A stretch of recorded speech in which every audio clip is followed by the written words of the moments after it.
වෘෂභ ලග්න හිමියන්ට මේ සතිය කොහොමද? අපි දිමුත් මහත්මයාගෙන් අහමු. නොවැම්බර් මාසයේ 17 වෙනිදා ඉඳලා 23 වෙනිදා දක්වා කාලය 17 වෙනිදා දවස අධ්‍යාපනයේ ලබන වෘෂභ ලග්නධාරීන්ට ඒක පාසල් අධ්‍යාපනය, විශ්වවිද්‍යාල අධ්‍යාපනය, වෘත්ති අධ්‍යාපනය ඕනම අධ්‍යාපනයකට හොඳයි. ජීවිතයේ අලුත් දේවල් ඉගෙන ගන්න ලැබෙනවා. අලුත් දේවල් දැනගන්න ලැබෙනවා හොඳයි. 18 19 වගේ දවස්වල සමහර වෙලාවට ඔයා කරන දේවල් කියන දේවල් අනිත් අය පිළිගන්නේ නැහැ. తాවකාලිකව හරි ඔයා කියන කරන දේවල් ප්‍රතික්ෂේප කරන්න පුළුවන්.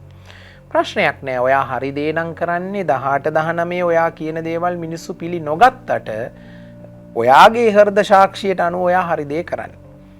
20 වෙනිදා 21 වෙනිදා 22 වෙනිදා මේ දවස් තුනම ආදරයට වඩා කාමයේ රාගයේ වගේ දේවල් උද්දීපනය වෙන්න පුළුවන්. ඒක ඉතින් කොහොමත් වෘෂභ ලග්නධාරීන්ගේ අනිත් ලග්නධාරීන්ටත් වඩා වැඩිනේ.